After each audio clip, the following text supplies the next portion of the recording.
Hi, my name's Nathan Cook, and I'm the cellist in the Trinitas Chamber Ensemble. My trio mates and I, that's Michelle Cheremy, flute, and Phil Roberts, piano, not Juno, we recorded a concert for Music at Memorial that's going to be airing on YouTube Thursday, January 27th at 7:30 p.m. Newfoundland time, and it's free. And we thought, yes we did, we thought instead of printed program notes for you to read, that it would be fun just to record ourselves having a little conversation about the pieces that you'll hear. So we hope you enjoy the largely unscripted thoughts about the pieces you'll hear Thursday. Hi. Hey, thanks for finding this video and clicking on it. We wanted to take the opportunity to talk to you about the music you're going to hear or maybe already have, depending on when you found this video. And I thought I would start by, since it's my fault, the title, a few thoughts about the essential nature of the listening. I wasn't intending to imply that, oh, you really gotta listen to it like us. We're so fantastic. It's essential. No, it started as a play on the words of the title of one of the pieces, Spirit Essence, and I thought, oh, that'd be cool to play on essential listening and essence of things. And I think I was thinking more in terms of the essential nature in these times of music for all of us on the sofa here, but since you're bothering to listen, probably for you as well. So that was sort of the inspiration for the title. But yeah, anyway, so the first piece on the program is by Jake Heggie. Heggie is primarily known as a vocal and opera composer, of course, American composer. Probably, I would say, one of the U.S.'s like best known composers, living composers. And the piece was commissioned for as an anniversary present for the wonderful American flutist Carol Winsense, in honor of her 50-year career as a professional flutist. So I had the great pleasure of studying with Carol at the Banff Center and at the Sarasota Festival. And she is a wonderful person and a wonderful teacher and a beautiful player. She has a really distinctive sound that has a real vocal quality to it. She's known for her sound. And Heggie commented that when he was writing this piece, he had that in mind.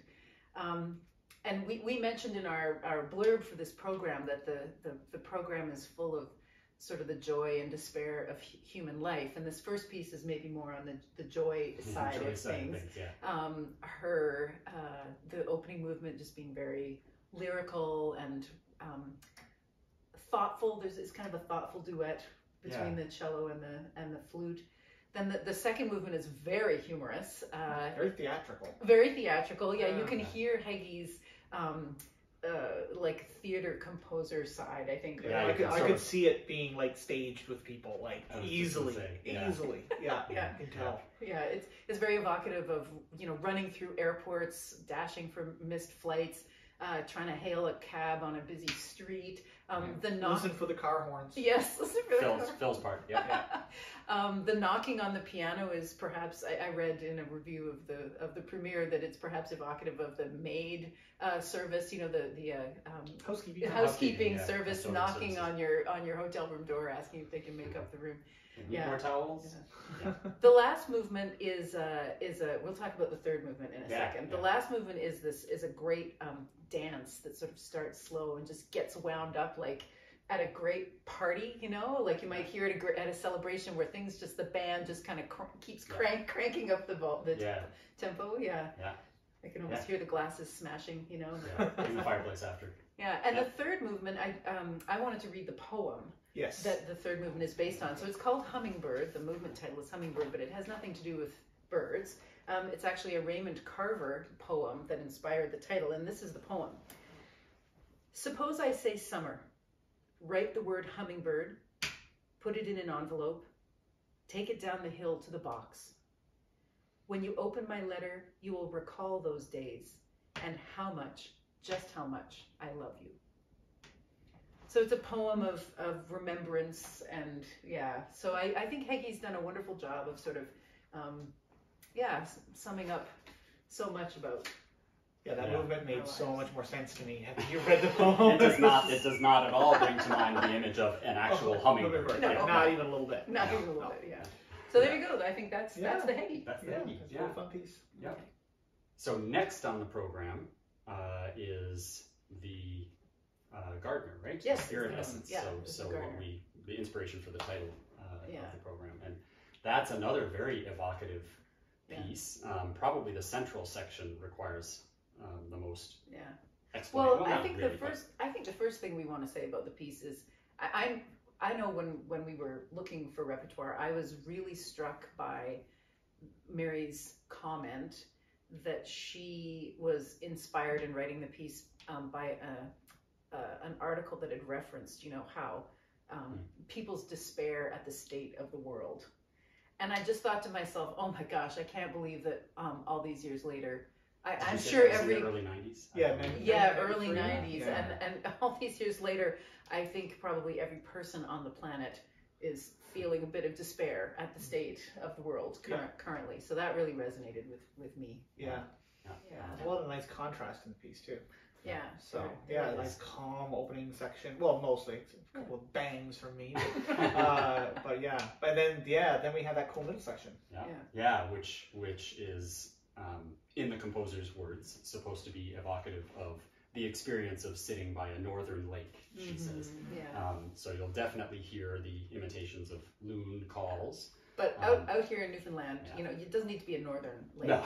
We're all Well, depending on where you're listening to this from, Right. Newfoundland might qualify as northern too. But for Canadians, northern is even more northern. yeah. We have a lot of lakes. A lot of lakes. Yeah. A lot of sitting, when you're camping by the lake and hearing all of that quiet. And, Yeah. So you'll hear you'll hear the loons calling. And noises from the inside of the piano. And on the cello, evocative again of rustling or little critters doing things in the underbrush or whatever. Yeah. It's improvisatory, so we're given. Oh yeah, we should maybe mention that. It's not dictated exactly when we do what we do, Right, but there are 4 or 5 things that I each have of us 8. 8. Well, I don't have 8. But different things that we are told we can do in whatever order and whenever we want, but to leave enough space for it to feel like what was? And then again, like the Heggie, the last movement is the last section. It's not really divided into movements, but it the is last actually section. also in 6/8. Yeah, and it's a rip roaring good time. Mary says it's based on an ancient Hebrew dance. So I've done that. Yeah, so really fun piece to It's almost like a full 3-movement piece in one. Yes, that's right. Huge contrast between it's cool. It's a very full experience. Yeah. Okay. Moving on. And moving on. Yeah. Silver Dagger. Silver Dagger. I love this I do too. piece. I think this is, I'm so happy we found this. Yeah. So it's an arrangement. Well, we called it an arrangement, but then I really had second thoughts about that. Yeah, we called it an arrangement. We the little thing on the bottom that tells you what's being played in the video says Stacy Garrop, arranger. But we kind of struggled with, because she does use the tune. I mean, like the Silver Dagger tune is the central part, and it is used very clearly and frequently. It's a folk song. If you don't know that, if you're not old enough to have heard Joan Baez's recording of it, back in the 60s. Yeah.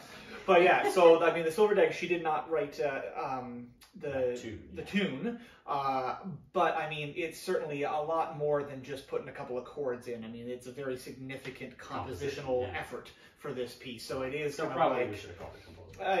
But anyway. Sorry, Stacy. Yeah. Wherever you fall, arranger, composer, comparanger. Comparanger. Yeah. So then. So this probably falls more on the despair side of the human existence spectrum. If you know the folk song, you know that the lyrics, which we can probably link to in the description, you'll know that the lyrics are about a young woman who is longing for romantic love, but her mother's desire to guard her from this. The Silver Dagger is the Silver Dagger her mother has in her hand to ward off potential suitors, the men. Because she has experienced such heartbreak in the past at the hands of men. Okay. And finally. Last but not least. Rorem. Yeah. So I love this piece. Yeah. A large, like a big piece in the repertoire for this instrumentation. Yeah.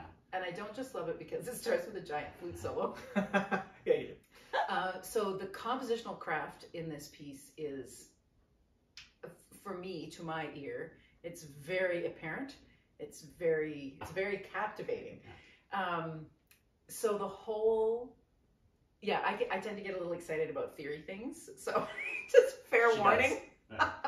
So the whole first movement is built out of 6 notes. 6 notes, that's it, 6 pitches. And so is the third movement. Same 6 notes too. Same 6 notes. And then the second and the fourth movement are built around a different 4-note set. And if you love Bach, you might really love the last movement because the counterpoint in the last movement is very obvious. The piece is very conversational the whole way through. There's a huge amount of very deliberate interaction back and forth between the different instruments. Like not a whole. There's bits where we kind of fit in. I'm thinking mostly the fourth movement here, but like it's a tremendous amount of like right, like. Absolutely trying to fit it in. It's like a 3-part ping pong match. It really is. It really. Wow, I'm picturing that. What kind of table would you? I really want to read them Rorem's quote about the second movement. Oh yes. Okay, this is hilarious. So this is what Ned Rorem wrote about the second movement. He says, okay, the largo presents a whispered, idiotic conversation between flute and cello. Not piano. No. Whispered because both play muted. He means quiet, not literally with the mute. They both play muted and non-vibrato. Idiotic because each voice says the same thing at the same time and neither listens to the other.